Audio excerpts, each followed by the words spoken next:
Hi friends, I'm K. Prakash from SNS College of Technology. So today we are going to discuss about solar energy. First, let us discuss about the energy. So we are knowing that energy is a form which is available in nature in different forms and is the capacity to do work. So we know that energy neither can be created nor be destroyed but can be transferred from one form to another form. So if we discuss about energy, let us see first what is meant by the potential energy and the kinetic energy. So if you see the first picture, the infrared dam. So what is the main purpose of the dam is to store the energy. So how the energy is stored, let us see. So the dam is a best example for the potential energy. So as the water level is raised, so it has some potential energy. So the formula for the potential energy is Z into Z. That is acceleration due to gravity G into Z is the datum height.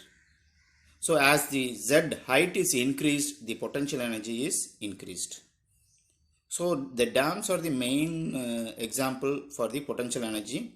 As the height is increased, what happens is the potential energy is increased. So the water from the dam is flowed towards the turbine which is situated at the beneath, so that the potential energy is converted into kinetic energy. So this kinetic energy rotates the turbine, so power is produced. So here mechanical energy is produced in the shaft. So this shaft is connected with a generator so that the electrical energy is produced. So this is the best example where the energy is converted into different forms. And there are energies as heat energy is available, wind energy, electrical energy, light energy. So energy is available in different forms. So why we are discussing this mainly is in our energy, solar energy plays a very important role. So this available solar energy can be transferred into our own applications which are applicable in our day-to-day life. So let us discuss about the renewable and non-renewable energies. So if you infer from this picture, we can see here that coal, uranium, oil, natural gas. So these are some of the non-renewable energy resources. So as in our day-to-day life, the population is going on increasing all over the world. So the utilization of the energy is also being more and more nowadays.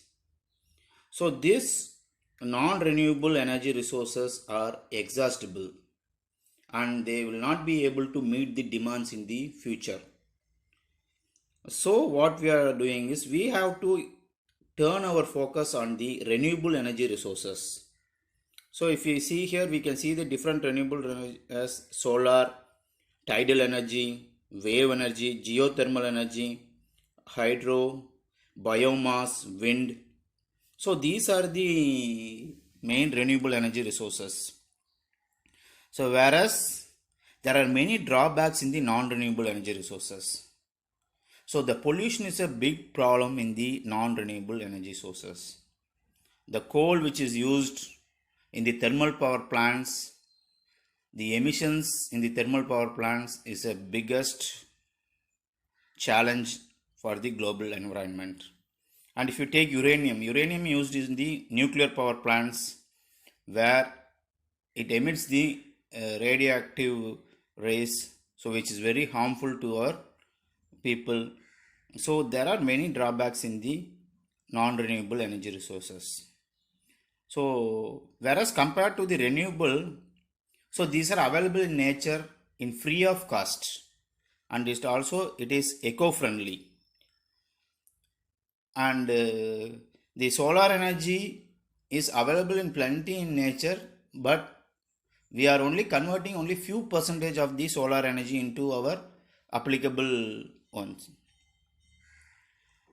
So let us discuss about the renewable. What are the main renewable? Solar energy, wind, ocean thermal, tidal, geothermal, hydrogen and fuel cells. So in this solar energy is the main we are going to discuss about this, and wind energy is the energy available in the wind. So it's converted into mechanical energy by using wind blades, windmills, and then it is transformed into electrical energy.